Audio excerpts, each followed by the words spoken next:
하나님의 말씀 사도행전이고요. 사도행전 7장 53절에서 60절이고요. 한 절만 더 찾아주시면 감사하겠습니다. 로마서 3장 10절에서 12절입니다. 오늘 본문은 사도행전 7장 53절에서 60절이고요. 설교 가운데 저희가 한 구절 더 살펴보려고 하니까요. 로마서 3장 10절에서 12절 분마크 해 주시면 좋을 것 같습니다. 하나님의 말씀이 이러합니다. 너희는 천사가 전한 율법을 받고도 지키지 아니하였도다 하리라. 그들이 이 말을 듣고 마음에 찔려 그를 향하여 이를 갈거늘 스데반이 성령 충만하여 하늘을 우러러 주목하여 하나님의 영광과 및 예수께서 하나님 우편에 서신 것을 보고 말하되 보라 하늘이 열리고 인자가 하나님 우편에 서신 것을 보노라 한데 그들이 큰 소리를 지르며 귀를 막고 일제히 그에게 달려들어 성 밖으로 내치고 돌로 칠세 증인들이 옷을 벗어 사울이라 하는 청년 발 앞에 두니라. 그들이 돌로 스데반을 치니 스데반이 부르짖어 이르되 주 예수여 내 영혼을 받으시옵소서 하고 무릎을 꿇고 크게 불러 이르되 주여 이 죄를 그들에게 돌리지 마옵소서 이 말을 하고 자니라. 아멘. 저희들이 오늘로 스데반과 공회의 어떤 재판의 내용은 저희가 결론을 짓겠습니다. 자, 오늘 본문을 통해서 저희들이 좀 생각해 보고 싶은 건 스데반이 말씀에 대해서 스데반이 하고 있는 말씀에 대해서 공회원들이 어떻게 반응하고 있는지를 저희들이 좀 살펴보려고 합니다. 공회원들이 스데반이 말씀하고 있는 그 말씀의 반응을 통해서 그들의 영적인 상태를 저희들이 살펴보게 됩니다. 그때 이 공회원의 영적인 상태는 이들의 영적인 상태만을 우리에게 보여주시는 것이 아니라 이것은 인간의 영적인 상태를 이 공회원들을 통해서 우리에게 보여주고 있다라고 생각을 하시면 됩니다. 모든 인간은 이 공회원과 똑같은 영적인 상태를 갖고 있다라는 것을 저희들이 보게 됩니다. 그때 이 공회원의 영적인 상태를 봤을 때 우리는 이 본문을 통해서 내리는 결론은 하나님의 주권적 은혜로 말미암아 거듭나야 한다라는 것을 봐야 합니다. 성령 하나님으로 말미암아 인간은 스스로 거듭나지 못하며 구원하지 못하며 하나님을 믿지 못하고 있는 인간의 영적인 상태를 저희들이 보게 될 것이고 그렇기 때문에 성령 하나님의 도우심이 필요하다라는 것, 인간이 가장 필요한 것이 있다면 성령 하나님의 거듭나게 하시는 절대적인 은혜가 필요하다라는 것을 저희들이 보게 될 것이고 다시 한번 이 스데반이 성령 하나님으로 거듭나고 성령의 충만한 자로 성경은 스데반을 묘사하고 있는데 그렇다면 성령 하나님으로 거듭나고 성령 충만한 자는 어떤 삶을 살아가고 있는지를 저희들이 본문을 통해서 살펴보겠습니다. 자, 스데반은 공회원에게 이렇게 정죄합니다. 자, 53절에 보면 스데반이 공회원들에게 엄청난 책망을 하고 있는 것을 저희들이 보게 됩니다. 53절. 너희는 천사가 전한 율법을 받고도 지키지 아니하였다 라고 선포합니다. 그죠? 지금까지 끊임없이 스데반이 하려고 했던 이야기는 너희들은 율법을 받았으나 구약을 받았으나 너희들은 하나님 앞에서 한 번도 제대로 신앙생활을 한 적 없고 믿음 생활을 한 적 없고 하나님의 율법을 지킨 적이 없다라고 선포를 합니다. 자, 이 말에 대해서 공회원들은 어떻게 반응하고 있는지를 저희들이 보겠습니다. 54절을 보십시오. 자, 스데반이 너희들은 율법을 지키지 않았다라고 말씀하시면서 54절의 공회원들은 어떻게 반응했죠? 그들이 이 말을 듣고 스데반이 하는 말씀을 듣고 뭐라고요? 마음에 찔렸다라고 말씀을 합니다. 분명히 이들은 스데반이 무엇을 말씀하고 있는지 알아들었다 알아듣지 않았다. 알아는 들었어요. 너희들은 율법을 지키지 않았다라는 말에 이들은 알아들었고 그 알아들은 말 때문에 마음이 찔렸다라고 성경은 기록합니다. 여태까지 여기까지 기록은 참 좋아요. 뭔가 희망이 있어 보입니다. 이들에게도 뭔가 희망이 있고 소망이 있어 보이는 것 같이 보이지만 저희들이 이 본문을 다른 본문과 좀 대조를 하면서 저희들이 좀 생각을 해보려고 합니다. 스데반이 말씀한 내용에 대해서 이들은 분명히 찔렸다라고 말씀하는데 저희들이 조금 더 대조를 하면서 보고 싶은 구절이 하나 있는데요. 사도행전 2장 37절 제가 주보에 기록해 놨습니다. 사도들이 특별히 사도 베드로가 군중들 앞에 복음을 전했습니다. 자, 그럴 때 이 군중들은 이 복음에 어떻게 반응하고 있는지를 보시기를 바랍니다. 2장 37절 제가 한번 읽어드리겠습니다. 이들이 이 말을 듣고 사도 베드로가 전했던 복음의 메시지를 듣고 어떻게 반응해요? 마음에 찔려. 똑같은 현상이 벌어지고 있죠? 같은 하나님의 말씀이 전해지고 있을 때 마음에 찔렸다라고 기록하고 있습니다. 찔려 베드로와 다른 사도들에게 물어 이르되 형제들아 우리가 어찌할꼬 하거늘. 그때 이들의 반응이 똑같다라는 것을 저희들은 보게 됩니다. 근데 여기서 이 반응, 사도행전 2장 37절의 반응은 어땠어요? 이들은 찔렸고 그 찔린 가운데 이들은 다시 한번 베드로의 앞에 나와 겸손하게 우리의 상태가 이렇다면, 우리가 죄인이라면, 정말 우리가 예수 그리스도를 죽였다면, 이게 사도 베드로가 정죄했던 내용이에요. 너희들이 예수를 죽였다. 그렇다면 그 찔린 마음을 갖고 그러면 우리는 어떻게 해야 합니까? 라고 물어봅니다. 무릎을 꿇고 사도들에게 그럼 이렇게 정죄를 받아야 되면 마땅한데 그렇다면 우리는 어떻게 해야 됩니까?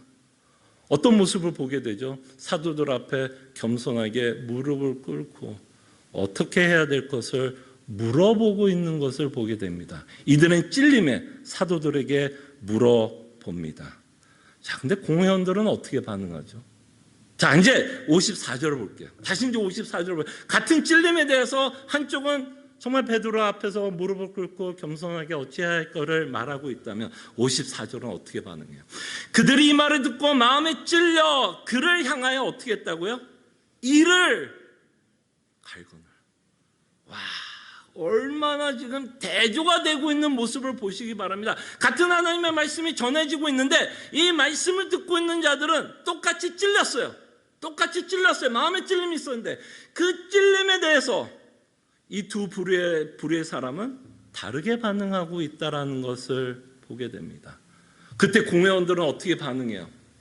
그 찔림이 어떻게 반응해요? 그 찔림이 분노로 나타납니다. 분노로 나타나고 57절과 59절을 볼게요. 그 분노는 그들로 하여금 행동을 하게 합니다. 그죠? 그 분노는 스데반을 향해서 행동을 하게 합니다. 57, 59절을 보게. 이를 갈며 분노했던 이들. 57절. 자, 그들이 큰 소리를 지르며 귀를 막고 일제히 그에게 달려들어. 상당히 무서운 광경을 우리에게 보게 됩니다. 일제히 그에게 달려들어 성 밖으로 내치고 돌로 칠세. 증인들이 옷을 벗어 사울이라는 청년의 발 앞에 두니라. 참 이제 누가가 이제 누구를 이제 소개하려고 그러죠. 이제 9장부터 이제 새로운 사람이 등장을 하게 되는 우리가 이제 사울을 보게 되니까 누가 슬쩍 이제 사울을 우리에게 소개합니다. 그래서 증인들이 옷을 벗어 사울이라는 청년의 발 앞에 두니라. 그 다음에 어떻게 해요? 그들이 돌로 스데반을 치니 한쪽 무리는 베드로 앞에 어찌해야 합니까? 겸손하게 반응하는가 보면 한쪽 부류는 그 말씀을 전하고 있는 자를 성 밖으로 내치고 돌을 들어 이 스데반을 어떻게 했어요? 결국 죽여버립니다.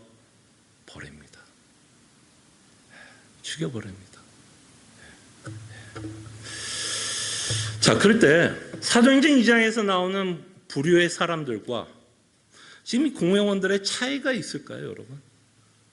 어떻게 해요? 그 사도행전 2장에 나왔던 부류들은 좀 선한 사람들이었을까요? 조금 더 마음이 좀 말랑말랑하고 선한 사람이라 예수 그리스도의 복음을 전할 때 믿게 되었던 자들일까요? 그리고 공회원들은 정말 나쁜 사람이어서, 물론 나쁜 사람이에요. 그래서 이들은 하나님의 말씀을 거부한 자들일까요? 자, 그럴 때 우리는 이 공회원들의 모습을 보면서 우리는 반드시 우리가 하나를 정리해야 됩니다.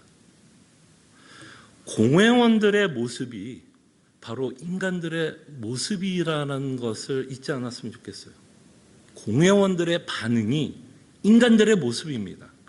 그것이 바로 로마서 3장 10절에서 12절에서 사도 바울이 말하고 있는 인간의 모습입니다. 로마서 3장 10절 12절을 볼게요. 자, 이 말씀을 우리가 바르게 이해했으면 좋겠어요. 여러분과 제가 이 땅에 태어나는 순간부터 우리는 이런 상태로 태어납니다. 이런 영적인 상태로 태어납니다. 사도 바울이 인간에 대해서 뭐라고 말씀하시고 있죠? 기록된 바 의인은 없나니 하나도 없다. 한 명도 없다. 이 로마서를 쓰고 있는 사울 자체도, 바울 자체도 자신이 뭐예요? 의인이 아니다라고 말씀합니다. 죄인의 개수라고 여전히 말합니다. 그가 유일하게 의인이 되는 이유는 누구 때문에? 예수님 때문에 의인이지, 자기 자신만 보면 자신도 죄인이라는 것을 고백합니다. 기록된 바 의인은 없나니 하나도 없다. 그건 무슨 말이에요? 모든 사람들, 아무도 예외 없이, 예외자가 한 분 있다면 예수님은 물론 예외자이겠죠. 그때 사도 바울이 말하고 싶은 건 뭐예요? 모든 사람, 모든 인류는 이렇다라고 사도 바울이 말하고 싶습니다. 기록된 바 의인은 없나니 하나도 없고, 이 모습들이 어떻게 나타나요? 11절, 깨닫는 자도 없고. 보세요, 이 공회원들. 이 내용이 공회원들 이야기하는 것 같잖아요. 분명히 복음을 들었습니다. 찔렸어요. 근데 지금 스데반이 전했던 건 뭐였죠? 복음입니다. 복음. 너희들이 죽였음에도 불구하고 우리를 구원하시는 분이 예수 그리스도다라고 지금 스데반은 말씀하고 있어요. 그러면 이들도 어떻게 했어야 될까요? 이들도 사도행전 2장에 나오는 것처럼 이들도 무릎을 꿇고 정말 어찌하오리까? 정말 주여 나를 불쌍히 여기소서, 자비를 베풀어 주시옵소서라는 고백이 나와야 되는데 이들은 뭐예요? 깨닫는 자도 없고, 인간의 모습이 이렇습니다. 깨닫는 자도 없고 하나님을 찾는 자도 없습니다. 하나님을 찾는 자가 없으니까 예수님이 이 땅에 오신 거 아닐까요? 예수님이 왜 이 땅에 오셨어야 돼요? 하나님 찾는 자가 없으니까 스스로 예수님이 뭐한 거예요? 이 땅에 오신 거죠. 본인이 찾으러 온 거죠. 본인이 구원할 자를 찾으러 이 땅에 오는 거죠. 왜? 그를 찾는 자가 하나도 없으니까 스스로 하나님이 이 땅에 성육신 하셔서 오셨습니다.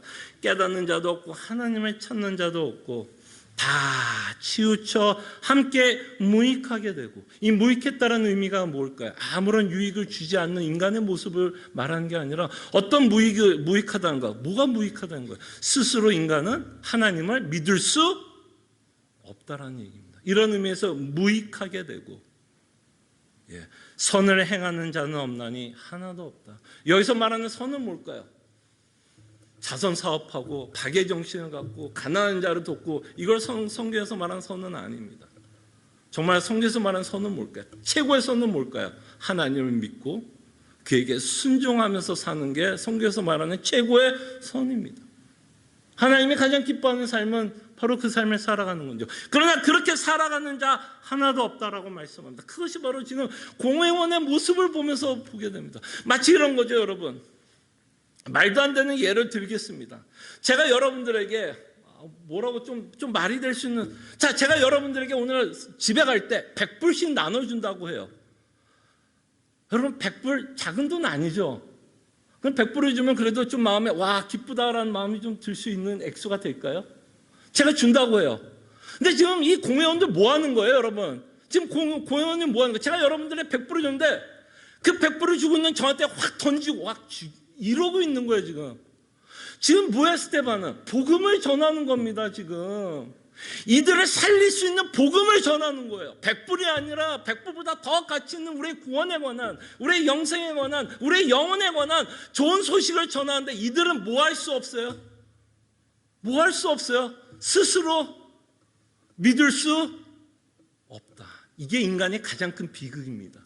100불을 줬는데 여러분들 100불을 버리고 가는 거예요. 그 가치를 알아보지 못하는 것, 이것이 인간이 갖고 있는 가장 큰 비극입니다. 하나님이 주신 최고의 가치, 가장 좋은 소식을 우리는 듣고 믿고 그저 따라갈 수 없는 인간의 상태라는 것. 그래서 이 로마서 3장 10절 12절을 통해서 우리가 볼 수 있는 건 이 공회원들의 모습을 통해서 우리는 보게 됩니다. 그래서 이 본문은 이 공회원들의 모습을 보면서 우리가 깨달아야 되는 건 모든 인간은 이랬다라는 거예요. 이 모든 인간은 여러분과 저도 포함되는 이야기예요. 이 공회원의 이야기가 남 얘기가 아닙니다. 여러분들 저도 의인이 아니었을 때가 있었고 깨닫지 못했던 순간이 있었고 하나님을 대적했던 순간이 있었습니다. 그럼에도 불구하고 여러분들이 지금 예수님을 믿고 있다면 어떤 일이 벌어진 걸까요? 전제가 뭘까요? 여러분들이 지금 예수님을 믿고 있다면 그 전에 선행되어야 하는 가장 중요한 일이 있습니다. 여러분들이 지금 예수님을 믿고 있다면 선행된 일, 먼저 일어난 일이 뭘까요? 먼저 일어난 일이 거듭난 일이에요. 성령 하나님이 여러분들을 거듭나게 해주셨기 때문에 지금 스데반이 하는 말 또는 사도 바울이 하는 말, 혹시 제가 하는 말이 뭐 하는 거예요? 믿어지는 겁니다. 그렇다면 사도행전 2장에 나오는 모습은 우리가 좀 어떻게 이해할 수 있을까요? 그들은 분명히 믿음의 모습을 보여줬죠. 그렇다면 어떤 일이 먼저 선행이 됐다라고 볼 수밖에 없을까요? 그들에게 어떤 일이 먼저 일어난 거예요? 거듭남이 먼저 일어난 겁니다. 이것이 성경 전체에서 말하고 있는 일반적인 가르침이에요. 그때 일반적인 가르침은 믿음보다 선행되는 게 거듭남. 여러분들이 거듭났기 때문에 여러분들이 예수님을 믿게 됩니다. 그렇기 때문에 여러분들이 전도를 할 때 느껴지는 게 뭐예요? 전도가 왜 어려운지 알아요? 전도가 왜 여러분 혹시 복음을 전하면 다 믿지는 않죠. 그 복음에 반응하는 자들이 있고 반응하지 않는 자들인데 그 반응하고 반응하지 않는 이유가 뭘까요? 무엇이 정상이냐면 반응하지 않는 게 정상이에요. 반응하지 않는 게 정상이에요. 그리고 반응하기 위해서는 무엇이 먼저 선행되어야 되냐면 거듭남이 먼저 선행이 되어야 됩니다. 그때 여러분들이 복음을 전했을 때 여러분들의 복음을 리젝트하고 있는 모습을 보면 그건 여러분들이 복음을 잘못 전해서라기보다는 그들은 하나님의 말씀을 깨달을 수 있는 아무리 마음이 찔려도 그 말씀을 믿을 수 있고 선택한 의지가 없습니다. 없어요. 반대로 말한다면 여러분들이 지금 예수를 믿고 있다면 그죠? 여러분들은 이미 거듭나서 성령 하나님이 여러분들 안에서 지금 역사하고 있고 그 역사하심으로 말미암아 우리가 지금 예수님을 믿게 된다는 겁니다. 그때 여러분 저는 이거에 대해서 한마디 좀 하고 싶은 이야기가 있는데요. 가끔가다 우리가 이제 교회 생활하다 보면 가끔 이런 단어를 씁니다. 모태신앙이라는 단어를 우리가 쓸 때가 있어요, 여러분. 압니다, 여러분. 여러분들이 쓰는 모태신앙은 그가 어렸을 때부터 신앙이 있다라고 말하는 게 아니라 사실은 모태신앙에 여러분들이 진짜 말하고 싶은 얘기는 뭐냐면 어렸을 때부터 교회를 다녔다라고 말하고 싶은 내용일 거예요. 근데 엄밀하게 말하면 여러분 성경에서 말하는 일관적인 내용을 여러분과 제가 생각을 하면은 모태신앙은 없어요. 있을 수가 없어요. 모태신앙이라는 건 있을 수가 없어요. 로마서 3장 10절과 12절이 맞다면 모태신앙은 있을 수 없어요. 그러나 이럴 수는 있어요.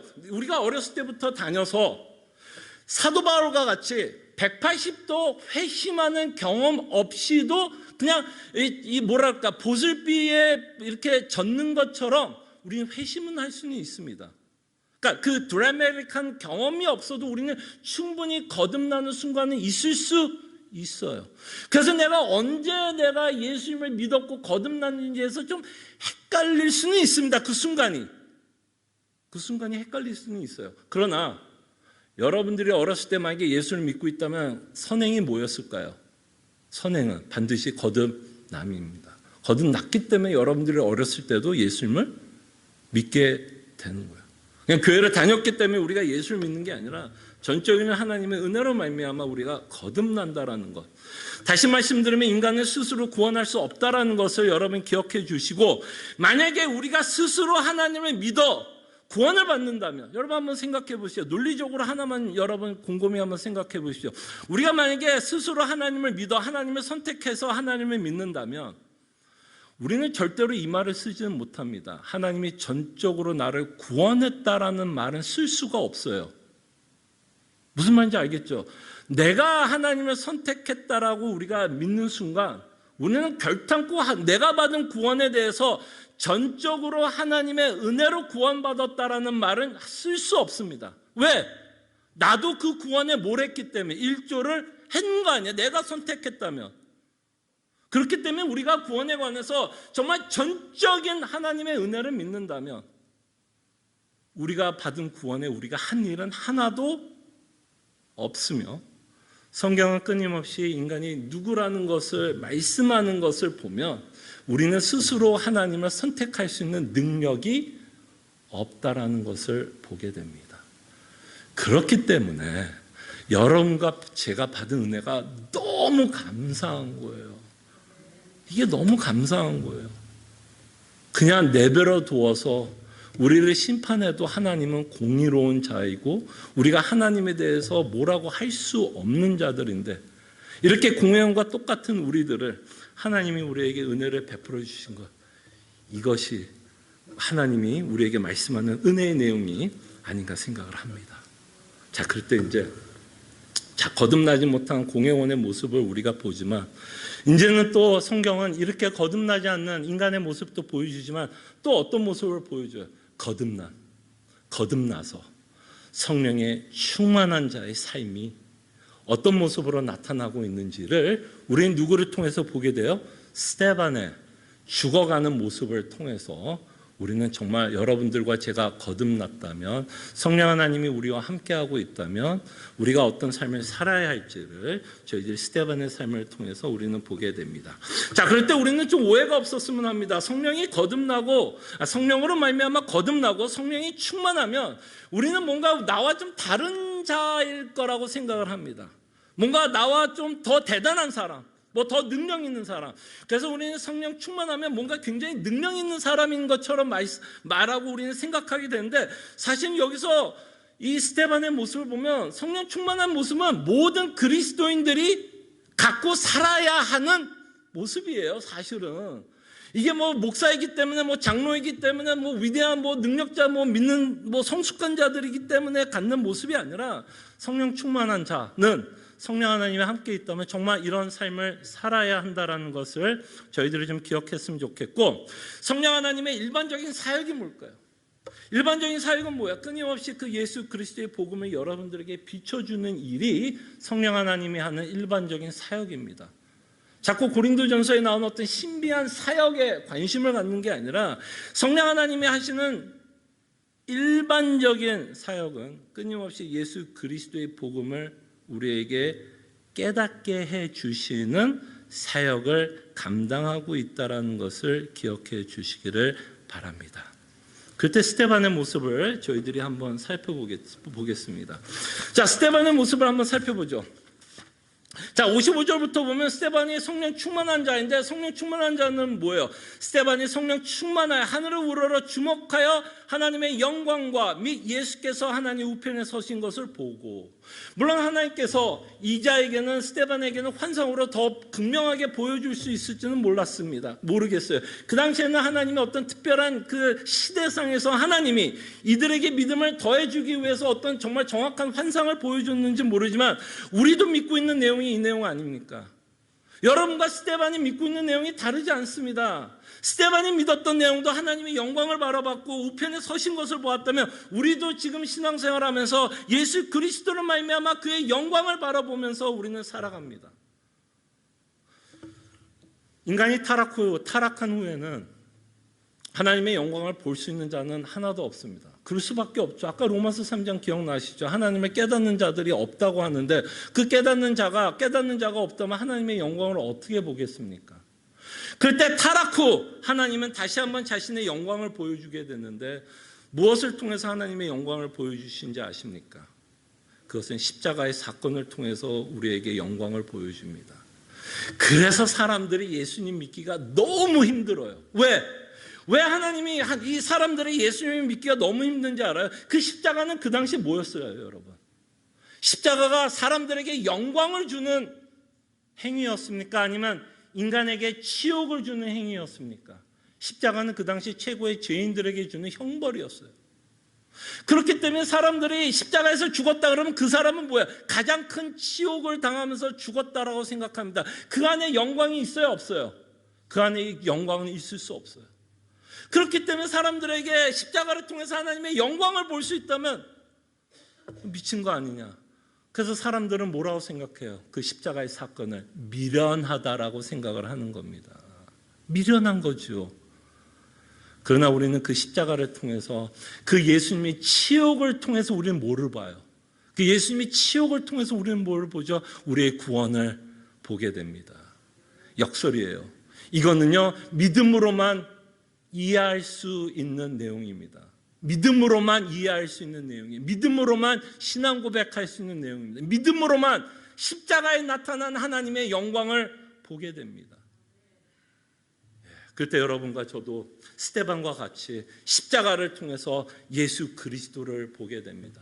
그래서 우리는 저 십자가를 통해서 예수 그리스도의 영광을 봐요. 그 찬란한 영광을 봅니다. 그의 전능하심, 그의 전지하심, 그의 사랑, 그의 거룩하심, 그의 속성들, 그 모든 것을 우리는 십자가에서 돌아가시고 매달려 죽은 그 예수 그리스도를 통해서 우리는 하나님의 영광을 보게 됩니다. 그리고 그 하나님의 영광을 바라보면서 우리는 성부 하나님도 보게 됩니다. 그래서 신약은 이렇게 말합니다. 십자가로 통하지 않고서는 하나님의 영광을 볼 수 없습니다. 십자가를 통하지 않는 하나님의 영광은 없어요. 여러분들은 이 영광은 십자가로만 보게 됩니다. 그래서 스데반은 하나님의 영광을 받고 우편에 서신 것을 봤습니다. 여러분, 하나님이 우편에 서셨다라는 이 얘기가 뭐죠? 예수님이 우편에 섰다라는 이 말은 무엇을 말씀하냐면 하나님의 구원에 하나님이 성부 하나님이 창세전에 계획했던 모든 구원이 그리스도로 완성되었다라는 것을 보여주고 있는 장면입니다. 예수님이 하나님 우편에 앉아 계셨다라는 것은 여러분들이 히브리서 1장을 통해서 보시면 알게 정결하게 하사 하나님 어디에 앉아 있었다고요? 우편에 앉아 있다라고 말씀합니다. 그래서 이 우편에 앉아 계신다라는 것, 우편에 서신 것을 보면서 우리는 생각해야 될 게 우리의 구원이 완성되었다. 우리의 구원 성취하셨다라는 것을 우리는 보게 됩니다. 이렇게 예수 그리스도의 은혜를 바라보는 이 스데반의 모습을 볼 때 또 하나 우리는 놀라운 사실을 보게 됩니다. 여러분, 성령 충만한 자의 삶은 무엇이냐 아십니까? 예수님의 성품을 닮아가는 자예요. 예수님의 성품을 닮아가는 자입니다. 여러분, 스데반이 죽을 때 어떤 모습으로 지금 죽고 있죠? 어떤 모습이에요? 딱 이 모습 보면 누가 연상되지 않으세요? 예수님이 딱 연상되지 않아요. 예수님이 십자가에 죽으면서 뭐라고 어떻게 죽었죠? 야, 좀만 기다려. 내가 일단 죽고 나서 니네 보자. 내가 죽고 나서 부활한 다음에 니네들 다 죽었어. 이러면서 예수님이 죽으셨나요? 내 손에 걸리게만 해봐. 니네들 진짜 지금은 나 죽으라고 막 소리 지르고 있죠. 오케이, 내가 지금 죽는데 나 이제 3일 후에 부활할 거야. 나 부활하면 니네 알았어요. 이런 식으로 죽었어요, 예수님이. 자기를 향해 죽이라고 소리를 외치는 자들에게 예수님 어떻게 죽으세요? 정말 저들은 모릅니다. 로마서 3장 10절도 생각나지 않으세요? 저들은 몰라. 저들이 모르기 때문에 나를 죽입니다. 오히려 이 성자 예수님을 죽이려는 군중을 성부 앞에서 뭐하고 있어요? 오히려 그들은 지금 뭐하고 있는 것 같아요? 변호합니다. 변호. 말이 되는 일이 지금 벌어져. 이게 말이 됩니까? 인간의 본성은 이에는 이, 눈에는 눈입니다. 이만한 파워를 갖고 있다면 이런 굴욕 당할 이유가 있다 없다? 없어요. 예수님이 뭐가 아쉬워서 이런 굴욕을 당하면서 십자가에 죽습니까? 뭐가 아쉬워서? 그러나 그는 예수님이 십자가에 죽으면서 이들이 하는 일 모릅니다, 하나님. 그래서 뭐라고 기도하죠? 이들을, 저들을 용서하여 주시옵소서. 네, 여러분, 성령 충만한 자의 삶은 어떤 모습인지 아세요? 바로 예수님의 성품을 닮는 자예요. 스데반도 지금 어떻게 나왔죠? 스데반, 공회원들이 스데반이 어떻게 나요? 분노했고 이를 갈았고 스데반을 성문 밖으로 내쫓았고 돌을 들었고 돌을 던지고 있어요. 그러면서도 스데반은 사실 어떤 상태, 우리가 좀 심리적으로 한번 추측해 봅시다. 지금 스데반의 상태는 어떤 상태일 것 같아요? 분노가 치밀어 오를까요? 지금 기쁠까요? 어떤 상태일까요, 여러분? 지금 스데반은 어떤 상태예요? 지금 기쁜 상태죠. 왜? 지금 하늘을 우러러 누구를 보고 있어요? 지금 하늘을 우러러 누구를 보고 있어요? 자신을 구원한 예수 그리스도를 지금 보고 있습니다. 그리고 사람들은 돌을 던지고 있어요. 근데 여러분, 물론 제가 이제 천국 가서 한번 스데반한테 물어봐서 확인해 합시다. 이건 약간 저의 약간 추측성이에요. 오히려 돌을 던지고 있는 저들에 대해서 어쩌면 스데반은 기쁘지 않았을까 상상을 해봅니다. 왜? 이들이 돌을 제대로만 던져주면 스데반은 뭐 하게 되죠? 스데반이 어떻게 돼요? 이들이 정말 제대로만 던져주면 스데반은 어떻게 되죠? 죽어요. 그러나 그의 죽음은 어디로 가게 되죠? 어디로 가게 돼요? 예수님이 계신. 지금은 멀리서 보는 거 아니에요. 예수님이 어쨌든 보고 있다고 쳐도 지금 멀리 있는 거 아니에요. 그죠? 그러나 예수님이 어쨌든 돌로 쳐서 누군가 죽여준다면 이제는 예수님 멀리 보는 게 아니라 스데반이 예수님 뭐 할까요? 예수님 바로 옆에.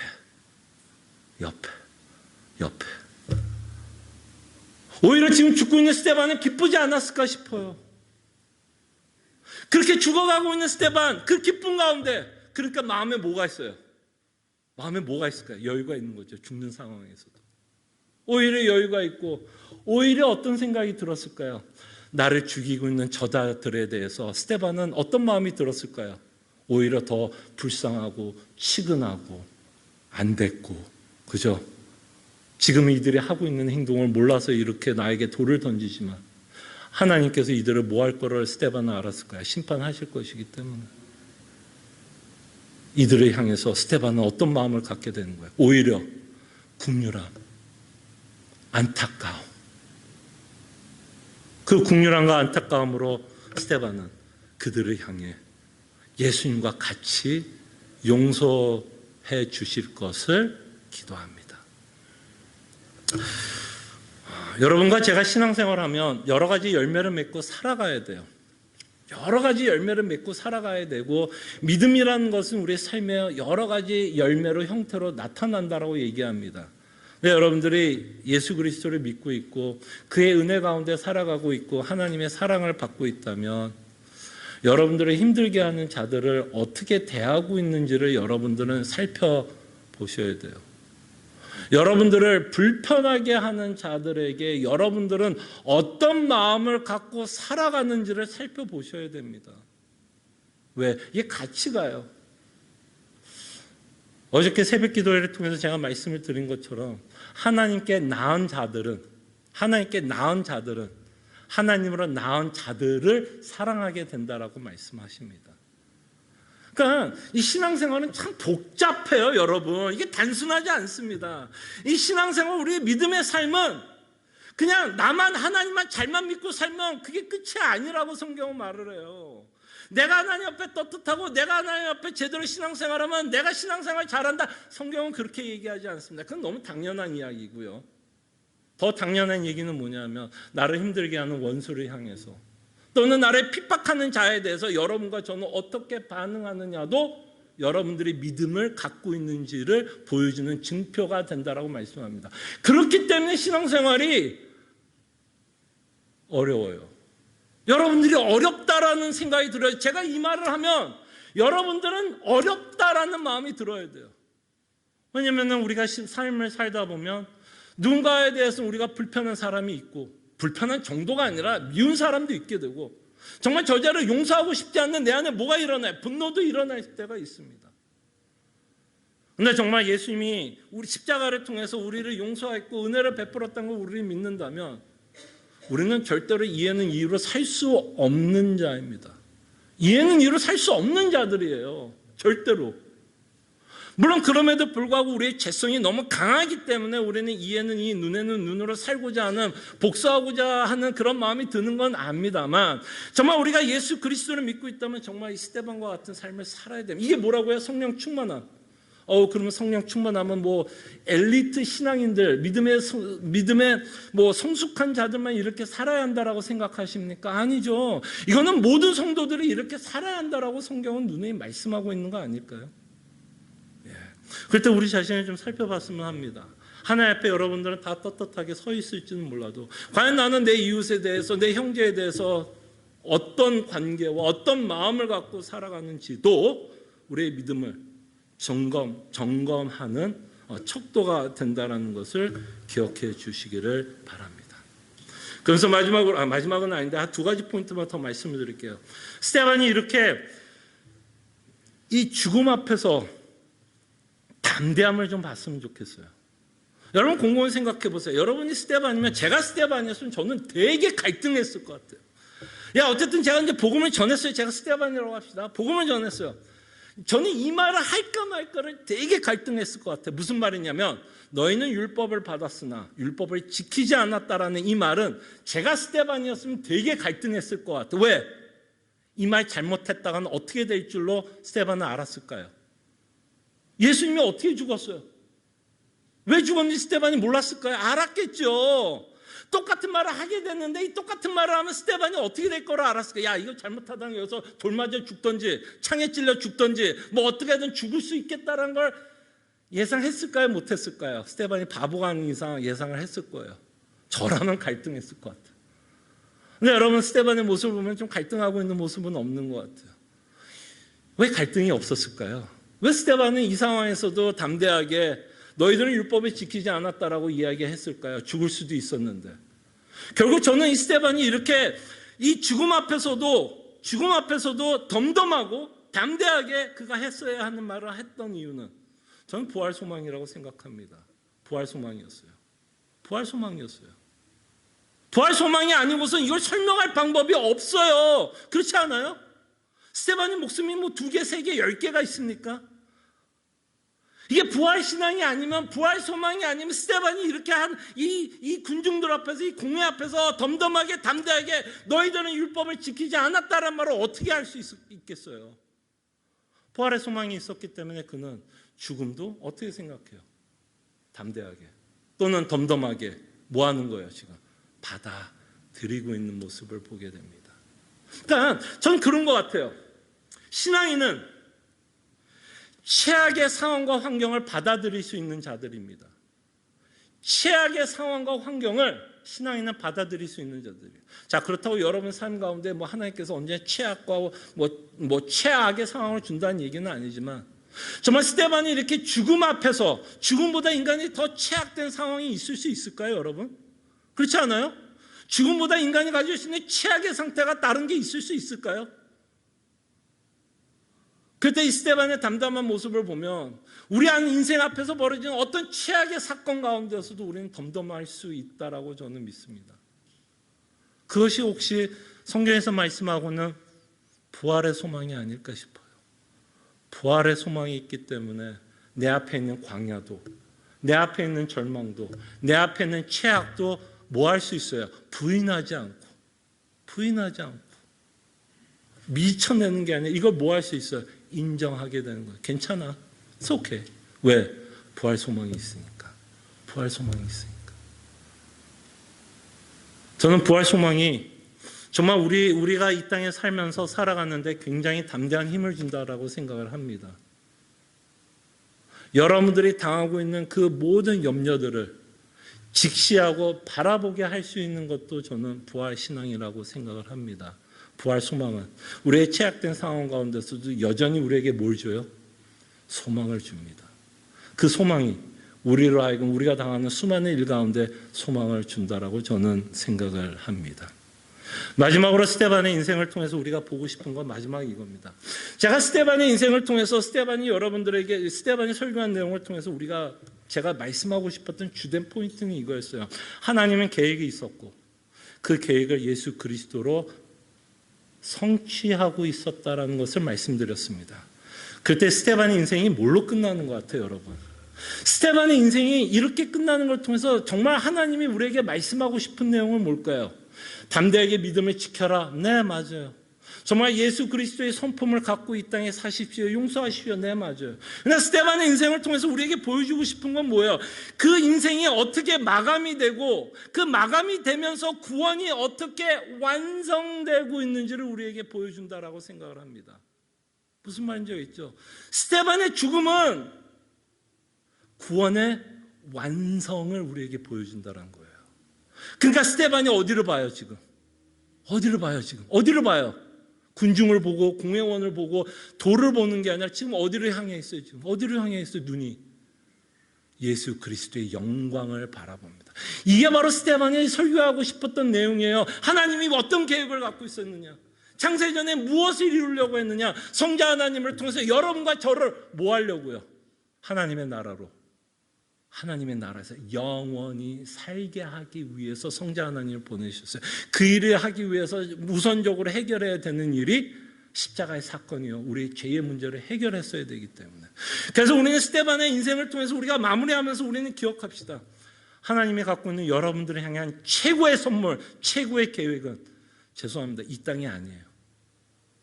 그렇다고 이 땅을 무시하고 막 살자, 방종하면서 살자는 이야기는 아닙니다. 우리가 분명히 예수 믿는 자로서 이 땅에 하나님의 백성으로 살아야 되는 삶이 있지만 이 땅은 뭐야? 일시적인 거예요. 이 땅은요, 그냥 여러분 여행이에요. 관광지예요. 관광지. 여러분 관광 가면서 거기서 영원히 살 거라고 생각합니까? 아니면 관광 떠나면 반드시 어디로 가야 돼? 집에 가야죠. 여긴 관광지예요. 그냥 떠돌아다니는 관광지. 우리 집은 어디예요? 여러분과 저희가 살 집은 어디예요? 예수님이 지금 어디 계시죠? 천국에 계십니다. 그것이 바로 스데반의 인생을 통해서 우리에게 보여주는 구원의 완성이에요. 그 구원이 어떻게 완성될 것인가를 스데반의 인생을 통해서 우리에게 보여주고 있습니다. 정말 이것이 여러분과 저에게 최고의 위로, 기쁨, 소망, 감사의 제목이 되기를 원합니다. 기도하죠. 몇 가지를